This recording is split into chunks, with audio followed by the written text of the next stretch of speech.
রোহিত শর্মা আর বিরাট কোহলি ক্রিকেটের দুই গ্রেট তারকা। টি-20 বিশ্বকাপ জিতে দুজনেই শর্টার ফরম্যাটে দাপটের সাথে বিদায় বলেছেন।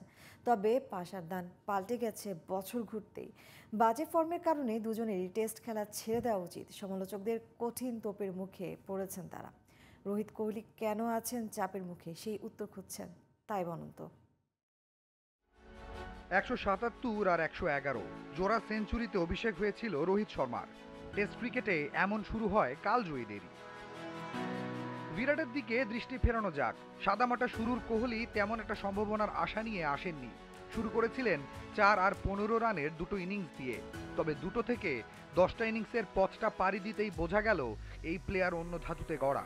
১০ টেস্টে দুটো সেঞ্চুরি আর ৫টা 50। বিরাট জানান দিয়ে দিলেন তিনি এসেছেন রাজত্ব করতে। চলে আসা যাক ২০২৪-এ। এই বছরের ১০ টেস্টে পাল্টে গেছে চিত্র।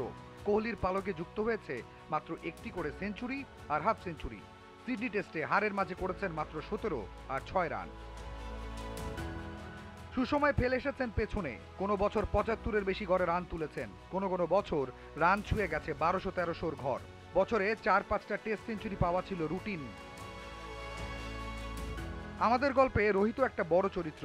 কোহলির মতো তিনিও আকাশের অনেক তারার মাঝে জ্বলজ্বল করা এক তারা। ভারতের অন্যতম সেরা টেস্ট ক্যাপ্টেন। এক বছর তো ৩ ইনিংসে নট আউট থেকে টেস্ট গড় নিয়ে গিয়েছিলেন ২১৭-তে। সেই রোহিতও প্রায় সমবয়সী বিরাটের দেখানো পথেই হাঁটছেন। শেষ ১৫ টেস্ট ইনিংসে সর্বোচ্চ রান ৫২। ২০-এর বেশি রান করেছেন মাত্র একবার। ক্যাপ্টেন হয়েও সিডনি টেস্টে নিজেকে করেছেন ড্রপ। শেষের শুরুটা বুঝি হয়েই গেল তার। সাদা পোশাকে রোহিত কোহলির সাজানো রঙিন জীবনটা তাই এখন বড্ড ধূসর। সমালোচনার চাপে পিষ্ট দুজন।